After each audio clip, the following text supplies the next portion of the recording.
Humano Derecho Radio Estación presenta. Bienvenidos a este episodio del Miope en Radio. Les habla Humberto Sánchez Amaya. Hoy conversaré con el cantautor, con el músico venezolano argentino Octavio Suñé, quien visita el país para adelantar lo que será su más reciente disco que sale en septiembre, llamado Tiempos Extraños. Así que, como siempre les digo, relájense y escuchen.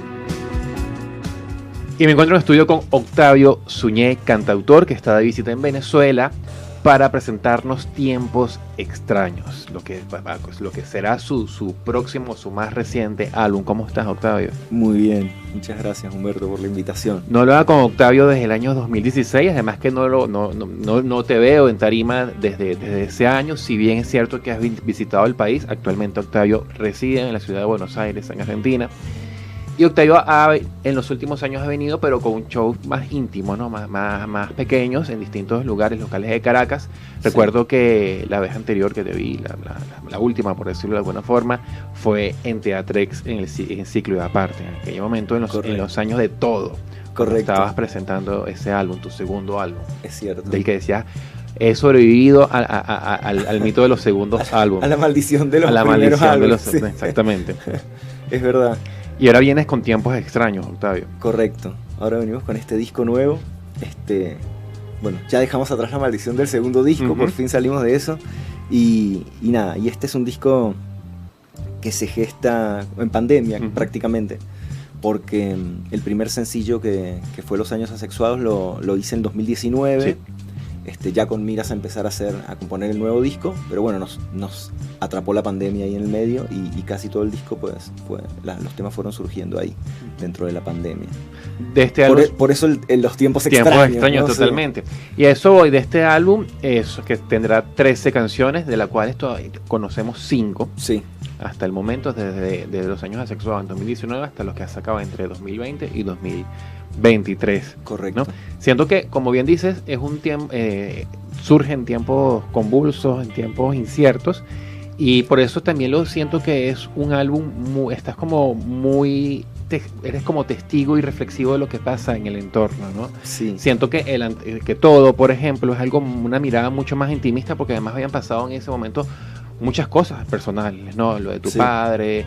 Recuerdo que me hablaste también del divorcio, una separación y todo eso. Entonces eso quedó plasmado, esa mirada reflexiva de lo interno. Aquí lo veo como más hacia lo que ocurre a todo alrededor, ¿no? Propio de lo que nos pasó a todos en esos años de confinamiento. Sí, es así, realmente. Como bueno, cada disco tiene su impronta y para mí, claro, el artista siempre va como permeando, ¿no? Y más el músico, como que las cosas que te van pasando siempre van de alguna manera quedando grabadas ahí en las canciones, ¿no? Y en los discos que vas haciendo. Y sí, es verdad, si bien todo reflejaba esa parte, Tiempos Extraños es más amplio en ese sentido y es más crítico con las cosas que están pasando en el mundo entero, ¿no? Y un poco, sí, plantea pues un montón de cosas con respecto a eso, con respecto a la ecología, el problema, o sea, que es un problema grave, que no se ve mucho, no se le da mucha difusión. Esto como que se intenta minimizar a lo mejor, ¿no? En muchos momentos. También hay una mirada muy reflexiva con respecto a quiénes somos como individuos o cuándo nos consideramos locos o no locos, ¿no? O sea, quiénes son los locos de verdad, porque muchas veces uno dice, bueno, pero a lo mejor estoy medio loco haciendo esto, pero después como miras objetivamente y dices, no, los locos son ellos. tiene mucho de eso, ¿no? Y bueno, y planteamientos también como el derecho del prójimo también, ¿no? En muchos momentos, o sea, el individualismo, ¿no? Hay mucha gente cada vez más en el mundo que actúa individualmente pensando solo en sí mismo y como que si el prójimo no existiera, ¿no? Por ejemplo. Y después, bueno, también temas álgidos como, bueno, cuando arranqué con Los Años Asexuados, que es una mirada utópica de lo que sería una sociedad donde ya el género habría dejado de importar, ¿sabes? Y no nos etiquetaríamos como que, no, hombre, mujer, transfor, lesbiana, gay, ¿sabes? Como que eso, bueno, ya dejó de importar y todos somos seres humanos que al final como esas diferencias en la historia ¿sabes? Vienen haciendo mella desde hace muchos años, ¿no? Como negro, blanco, chino, no sé, ¿sabes? Entonces, bueno, como dejar atrás, es una mirada utópica sobre dejar atrás esas cosas, ¿no? Y hablas del individuo, y la música es un hecho que surge desde lo individual, ¿no? Desde esa concepción que puede ser en tu estudio, en tu casa, pero que después se convierte en un hecho colectivo y pasan cosas, ¿no? Sí, totalmente. Es como también cómo lo recibe el que está escuchando esa música y qué partes de su cabeza o de su pensamiento y de su reflexión mueve, ¿no? También, porque no a todos nos mueve de la misma manera y no a todos nos hace clic de la misma forma en nuestra cabeza, ¿no? También tiene que ver con la subjetividad de las vivencias de cada persona, cómo recibe el mensaje, ¿no? Y de qué manera le afecta o qué le hace desbloquear. ¿Y cómo has visto tú que ha recibido el mensaje las personas que han escuchado estos 5 temas? Pues la verdad que súper bien, o sea, en general ha logrado su cometido cada tema, también como haciendo un nicho en Buenos Aires o en Argentina, que si bien yo nací allá y es mi país, hacía mucho que no vivía allá, claro. Entonces bueno, es como otra vez hacer ese trabajo de hacer un nicho, ¿no? Pero bien, porque poco a poco he logrado como generar esa identidad también, ¿no? De ser argentino y venezolano, uh-huh, de los dos lugares, porque muchas veces me preguntan, y entonces, bueno, pero ¿de dónde te sientes? Y si tienes que elegir un lugar, y no quiero elegir un lugar, no me siento estrictamente de ningún lugar, ¿no? Y entonces eso también ha generado eso, un nicho como de gente, muchos venezolanos que están viviendo allá, y argentinos, bueno, que ya conocía, o familia, ¿sabes? Y colegas con los que me reencuentro, e incluso es loco porque ha generado un puente entre los venezolanos que viven en Argentina y los argentinos que viven en Venezuela también, ¿no? Y eso como que se va mezclando, y eso me parece súper chévere. Y el recibimiento de los temas va por ahí también, como que la gente se siente ese sentido no de pertenencia, pero como de ubicación, por decirlo de alguna manera, ¿no? De decir, bueno, este es un artista que está haciendo cosas como de los dos lados, tiene como la impronta de los dos lugares, entonces mucha gente se identifica con eso también. Dicen que cuando la gente emigra y se afianza en un lugar, empieza a reconocer más las expresiones culturales del lugar de donde viene, ¿no? Desde paso bueno tiempo, ¿no? Sí. ¿Te pasó a ti cuando te afianzas en Buenos Aires que empezaste quizás a tener más conciencia de lo que de la identidad del caso del pop rock, del rock venezolano? No sé si me pasa. Bueno, yo, digamos, porque de toda la vida desde chico siempre escuché mucho rock y pop rock argentino, uh-huh, y venezolano también. Okay. Como que es mi movimiento, ¿no? Quizás me empezó a pasar más con el folclore, que okay, antes no lo tenía tan presente. Entonces me empezó a pasar más de grande, de disfrutar del folclore tanto venezolano como argentino, o sea, escuchar mucho más Simón Díaz, por ejemplo, escuchar más Atahualpa Yupanqui, o sea, de irme por esas ramas. Aunque mi familia en Argentina, pues bueno, tengo mucha familia que es de campo, entonces escuchan mucho folclore, ¿no? Y en las juntadas familiares siempre había guitarreadas con folclore, no sé qué, y acá sin quererlo también, porque por mi padre, cuando llegamos a Venezuela, teníamos varios amigos que tenían como con las mismas costumbres de allá, tenían campos también tipo, no sé, Calabozo, Guárico y tal, y solíamos ir, ¿no? Para la finca, no sé qué, y también ahí, bueno, Simón Díaz era un fijo en esas juntadas, ¿no? Pero de chico no lo apreciaba tanto a lo mejor, y de grande sí empecé como a apreciarlo más, e incluso como a no mezclar ni fusionar, pero como agarrar ciertas cositas sentimentales de esos movimientos folclóricos e introducirlas en la música, en lo que yo hago. Octavio, ¿cómo describes la grasa de las capitales? La grasa de las capitales, qué tema. Sí, para mí la grasa de las capitales es ese, bueno, ya como lo dijo Serú Girán, ¿no? Para mí es esa, como la pátina del tempo, que lo llaman los italianos, ¿no? Esa cosa que no se puede tocar y que está ahí en las ciudades capitales, que te hace de alguna manera sentir nostalgia por estar ahí, ¿no? Por eso en Insurrección dice, la grasa de las capitales te hizo regresar. Y siento que es eso, ¿no? Que al final de cuentas muchas veces me he planteado irme a vivir al campo o con mi esposa decimos, bueno, nos vamos a vivir al campo, estamos hartos de la capital. Y en el momento de tomar la decisión decimos no. O sea, siempre volvemos como, bueno, volvemos a Caracas o a Buenos Aires o no sé, en Madrid, por ejemplo, que estuve mucho tiempo también. Volver a ese lugar tiene como ese deje de melancolía o de nostalgia, ¿no? De regresar a ese sitio, es como que, wow, sí. ¿Y cómo es la grasa caraqueña? La grasa caraqueña es loco, porque la ciudad a veces siento que puede estar un poco estancada en el tiempo, a veces lo veo, o sea, a veces lo relaciono con Macondo de 100 años de soledad, porque estoy fuera y vuelvo y están los mismos agujeros en las mismas calles, ¿sabes? Y como que todo eso me hace sentir como que el tiempo está estancado y no pasa, pero después cuando estás dentro y empiezas como a profundizar con la gente, ¿sabes? Y relacionarte, te das cuenta de que sí ha cambiado en muchos aspectos que no son los visibles a lo mejor, ¿no? Pero sí, como en lo que la gente empieza, hay un cambio en la gente, ¿sabes? En la sociedad, en lo que la gente empieza a apreciar, que es más importante que antes no lo era, claro. A lo mejor, ¿no? Y cómo la gente va viendo las cosas y cómo también lo que ha pasado durante todo este tiempo ha obligado al venezolano a cambiar un poco en su forma de ser, ¿no? Porque han cambiado también las circunstancias de lo que es vivir en Venezuela.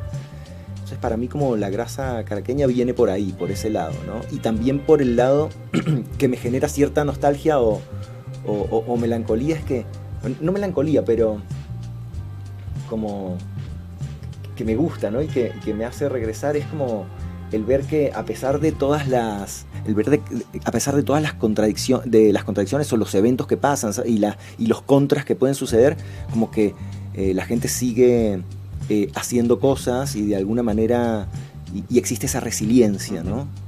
Y en el arte sobre todo.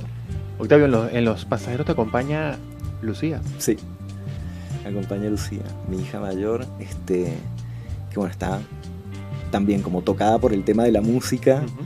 Todavía no lo tiene tan asumido, pero bueno, yo lo veo, ¿no? En ella. Y nada, ese es un tema que hizo ella, realmente. Lo compuso ella y me dijo, mira papá, tengo un tema nuevo. Y me lo cantó así, escuché la melodía y le digo, sí, este es un temazo, me encanta. Me dice, bueno, le digo, vamos a grabarlo y así vas teniendo tus primeras canciones también subidas en plataformas digitales, ¿sabes? Para empezar a arrancar con tu parte musical, pues con tu... Me dice, no, yo todavía no quiero hacer eso, pero esta canción yo la hice para ti, me dice, te la regalo. Wow, qué regalazo, ¿no? Totalmente. O sea, qué satisfacción, que para un padre músico que una hija te regale una canción es como el mejor regalo del mundo. Entonces le dije, bueno, está bien, acepto el regalo, pero con una condición. Lo voy a grabar, lo voy a producir, pero te los tienes que cantar conmigo. Bueno, papá, vamos a cantarlo. Y así quedó Los Pasajeros. Y también, bueno, tiene que ver con los tiempos extraños. Es como un poco su visión de los tiempos extraños también, ¿no? O sea, cómo transcurre la vida con la metáfora del tren y cómo vamos todos subidos a ese tren sin saber realmente dónde nos vamos a bajar, pero sabiendo que salimos de una estación y tenemos una estación de llegada al final, ¿no? Claro. Hablando de tiempos de pandemia, sí. Lo que vas a decir, en esa época también fuiste constante con una serie de conversaciones que hacías a través de tu cuenta en Instagram. Sí, se me ocurrió hacer eso, bueno, también por el mismo hecho de estar ahí, como confinados. Viste que al principio la pandemia fue como muy estricta y todos estamos muy encerrados en casa. Entonces, una de las cosas que me mantenía cuerdo en pandemia, irónicamente, fue el vino y la cerveza. Entonces, como bueno, cada día con mi esposa en la casa y con mis chicos allá, los más pequeños, bueno, ellos no, pero nosotros dos sí, abríamos una cerveza o un vino y tomábamos algo, ¿sabes? Y era como que, bueno, te relajaba un poco a pesar de la incertidumbre que uno estaba viviendo, ¿no? En un momento digo, tantos amigos que están igual, ¿entendés? Tantos músicos y colegas que deben estar igual, o sea, pasando lo mismo que estoy pasando yo. ¿Por qué no tomarme una cerveza o un vino 3 días a la semana con cada uno de ellos, ¿sabes? Para charlar un poco de la música y también dejar algo grabado, un documento de conversaciones para el que quiera escuchar, ¿no? Hay Y bueno, y así empecé a llamar a todos mis amigos músicos y creo que hice como, no sé, 120 charlas habrán sido. Bastante. Un montón. Eran diarias, ¿no? Eran casi. lunes, miércoles y viernes. Ajá. Entonces, bueno, en las noches, me acuerdo que el lunes, miércoles y viernes me preparaba, sacaba mi cervecita o mi vino, lo que fuera a tomar. Cuadraba como a principio de semana con cada uno de los amigos con los que iba a charlar. Y bueno, nos reuníamos por ahí por Instagram y echábamos conversas a veces hay conversas como de 2 horas, puede ser, ¿sabes? Hay 1 hora y media, no sé qué. Ninguna duraba menos de 1 hora, ponele. Sí, eran extensas. Y nos moríamos de risa, ¿sabes? Terminábamos hablando de anécdotas que nos pasaban también, equipos. Fueron conversaciones muy relajadas que me parece que están chéveres además porque salen un poco como del formato entrevista periodística, ¿sabes? Normal, ¿no? Porque yo no soy periodista, pero bueno, tengo como la noción y el tema por mi padre, que era periodista. Entonces él, como que el tema de cómo llevar una conversación, ¿viste? Cómo investigar en algunas cosas.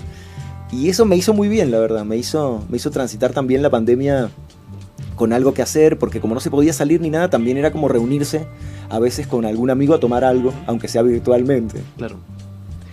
En ese concierto del 2016 fue con una banda, ¿no? Sí. Y ahora vuelves con una agrupación. Me gustaría Sí. saber, para este viernes 4 de agosto en BOD, ¿quiénes te acompaña y cómo conformaste este conjunto de músicos? Ok. Esto es interesante porque con este disco, o sea, la banda con la que presentamos todo en el 2016 era una banda que ya era una banda fija, digamos. Veníamos trabajando desde hace tiempo, veníamos tocando juntos desde el disco anterior, desde que hicimos la gira del disco anterior. ¿Algunos? Están en Argentina. Creo Sí, de Héctor Miranda, el guitarrista de ese momento, claro. Está en Buenos Aires. De hecho, hemos tocado allá juntos también. Y esta banda, y ahora la banda también es rara como los tiempos, ¿no? Es extraña, por eso se llama La Extraña Influencia. Entonces, es una banda que va cambiando y ese concepto fue surgiendo a raíz del disco, ¿no? Y de los tiempos que estábamos pasando y de que, bueno, de que cuando eres un artista solista también las bandas van cambiando, porque a veces uno de los músicos no puede tocar, entonces claro. hay otro que toca, ¿viste? Como que las piezas son más o menos movibles, ¿no? Los músicos, digamos. Y entonces nada, me empecé a plantear en ese momento también para poder viajar y presentar el disco y hacer presentaciones en distintas ciudades a las que quería ir, como, bueno, el caso de Caracas, Buenos Aires mismo, Santiago de Chile, México, Miami, no sé, las ciudades puntuales en las que se está armando este tour también. Es decir, bueno, reducir un poco costes de producción es viajar solo. Y tengo tantos músicos y colegas con los que he tocado ya en distintas ocasiones, y además con la diáspora están como regados por todo el mundo. Entonces era como armar una configuración en cada una de esas ciudades, ¿no? Y lo curioso es que armando esa configuración en cada una de las ciudades, de alguna manera esa configuración con la impronta de cada uno de los músicos influencia mis canciones, ¿no? Y entonces genera una extraña influencia en las canciones. Entonces en cada show vas a ver como un show distinto. La interpretación de los temas es distinta en cada lugar. Entonces eso me hace, no sé, me parece interesante. Estoy jugando mucho con eso y me gusta, como que es muy satisfactorio ver cómo las canciones pueden variar dependiendo de la visión también y de la impronta que le va metiendo cada uno de los músicos que conforma esa banda. Y acá en Venezuela me acompañan en los sintetizadores y teclados Haxi Gold, que además Haxi tiene una banda que se llama Kema One, y es una artista increíble, la adoro. Es una persona con la que comparto, tengo una conexión muy especial con respecto a la música y a la vida con ella también. Rachel, que es la guitarrista, que también la adoro, y tiene esa impronta así como bien agresiva, rocker, que me encanta. En el otro sintetizador y teclados y voces está mi hija, Lucía, que también para mí es una súper satisfacción poder tocar con ella. Y en la batería está Joshua, que Joshua también tiene una banda acá que se llama 990. Bueno, Rachel también tiene su banda acá que es Mae, que es interesantísima. Bueno, y yo estoy tocando el bajo. Volví a tocar el bajo después de muchos años, que es mi instrumento original realmente. Y un poco también este disco está compuesto desde el bajo. Interesante. Que los dos discos anteriores no, los dos discos anteriores estaban más compuestos desde la guitarra. Pero bueno, acá volví como a retomar la composición desde el bajo y las canciones salen distintas. Con La Nave componía mucho desde el bajo, por ejemplo, y después arreglábamos en el estudio, pero acá volví a retomar la composición del bajo y las canciones salen como más no desde el lado melódico armónico, sino desde el lado del groove y de la parte rítmica y de la base. Claro, ahorita que mencionas La Nave, si uno se remonta a esos años, ya prácticamente van a ser 25 o 30 años de carrera, ¿no? Sí. ¿Es un reto para ti conectar con nuevas generaciones o algo que no, en lo que no piensas, algo que no te inquieta? La verdad que no pienso mucho en eso. O sea, pienso como en hacer... Es como nunca lo he pensado, ¿no? En el tema de... Nunca ha sido un inquietante para mí. A lo largo de mi carrera nunca he pensado en cómo conectar realmente con la gente o qué necesito hacer para que la gente escuche mi música, sino en hacer lo que me gusta y lo que me está saliendo en el momento, y después, bueno, si la gente conecta con eso y le gusta, sería como una consecuencia, ¿no? Pero nunca, como no lo pienso ahí. Porque además ahora, ponele, más en estos tiempos, como la conexión con las generaciones más jóvenes sería como pasar a hacer música urbana o reggaetón o algo así, porque es lo que escuchan la mayoría de la gente joven, ¿no? Y no sé, yo no lo haría nunca porque es algo que no me mueve realmente, no me dice nada, no. ¿Qué descubres cuando vienes a Venezuela desde el punto de vista musical? ¿Qué sorpresas te has llevado y qué ha pasado recientemente en esas andanzas caraqueñas? Mira, he escuchado lo que me ha llegado, ¿no? O lo que he tenido la oportunidad de ir a ver en los viajes que he hecho, que tampoco tengo mucho tiempo, ¿no? Porque es un poco más como viajes familiares, ¿no? Atender un poco el tema de bueno, mis hijos mayores que están acá y mi madre que también está aquí. Entonces, bueno, se basa más en eso los últimos viajes que he hecho. Pero he escuchado algunas bandas, bueno, las que te nombré antes, o sea, Kemawan, por ejemplo, la banda de Hax, Imai, la de Rachel, 990, la de Joshua. Escuché una propuesta electrónica que me gustó mucho, que es de una chica que se llama Andrea Ludovic. La Sirena. La Sirena, exactamente. Y después escuché también una banda que se llama La Cueva Sound System, del hijo de Capliz, que también me pareció que está muy bien. Y poco más, o sea, no estoy como muy entera. He escuchado algo de The Mother Flowers. He escuchado, a ver, no mucho más, la verdad, como que no tengo. He escuchado algo también de Ire Pelusa, puede ser, que también integra Mother Flowers. Exacto. Mira, Octavio, pero no mucho más, o sea, no tengo como tanta info de las bandas nuevas. Y para precisar, la presentación es este 4 de agosto, sí. Y el disco estará disponible a partir de ¿cuándo? El disco sale realmente el 1 de septiembre. Ok. Porque es cuando tenemos pautada la presentación en Buenos Aires. Ok. En el Niceto. Y el disco, bueno, va a salir ese día. Pero hay algo que es curioso, que para la gente que compre las entradas anticipadas para el show de acá del 4 de agosto... ¿Tienen paseo a Buenos Aires? Van a poder, bueno, ojalá. Sería genial. Y que se vienen a la presentación del disco allá. No, pero van a tener el disco en exclusiva antes de que salga. O sea, les va a llegar un link a su mail para que puedan descargar el disco antes de la salida. Entonces, bueno, es un agradecimiento por la asistencia como al preestreno realmente. Porque bueno, esto surgió también como hablando con Ana, le digo, Ana, voy a estar allá, pero el disco no sale hasta el segundo. Bueno, pero vamos a hacer la presentación del disco acá antes de que salga. Claro. Digo, bueno, además sería hermoso porque sería algo casi cabalístico, ¿no? Como la presentación antes de que salga el disco en Caracas. Bueno, espectacular. ¿Y dónde va a ser? ¿En Buenos Aires? En Buenos Aires, en el Niceto Club. Buenísimo. Sí, además es una sala como muy linda, y es una sala mítica de Buenos Aires como para presentar, una sala con mucha trayectoria. Entonces, bueno, es lindo poder presentar un disco también. ¿Cómo está ahorita Buenos Aires musicalmente? Muy interesante. O sea, como siempre, no sé, claro. Como que Buenos Aires para mí es una ciudad en la que pasan siempre muchísimas cosas a nivel musical, siempre están saliendo bandas nuevas, siempre, o sea, sales, además hay como mucha oferta cultural por todos lados, entonces tú sales por ahí y vas a siempre hay algún bar donde está tocando una banda y wow, es algo interesante, pasa mucho, pasa de todo. Entonces en ese sentido me nutre muchísimo. O sea, estoy muy contento en eso de estar viviendo en Buenos Aires, porque siempre hay cosas pasando. ¿Qué nos recomiendas ahorita de allá que escuchemos acá? Mira, estuve escuchando últimamente, hay una banda que se llama Usted Señálemelo, que está muy interesante. Ya tienen unos años, digamos, como 3 o 4 o 5 años tocando. Bueno, Él Mató a un Policía Motorizado ya es una banda. Los Babasónicos también los estoy escuchando últimamente, pero bueno, son bandas que ya tienen una trayectoria. Hay una banda relativamente nueva que me gusta mucho que se llama Wynonna Riders. Una banda que va muy en la onda de Brian Johnson Massacre. Y la verdad que son interesantes. Chamos muy jóvenes, pero con mucha energía y una formación interesante. El año pasado vinieron los Vándalos Chinos para acá. Sí, los Vándalos Chinos también es una banda que es muy buena. Se han vuelto muy grandes también.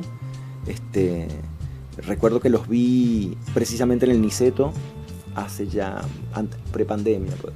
Y sí me pareció, bueno, estos chamos la llevan. Totalmente. Son muy buenos. En ese momento me encantó porque hicieron una versión de La Cúpula de Soda Stereo, que nadie versiona La Cúpula, ¿no? O sea, como es una canción que es muy buena ahí de doble vida, pero nadie como que hace una versión de ese tema. Y ellos la hicieron ahí muy llevada a lo que es su estilo, claro, más como disco funk y no sé qué.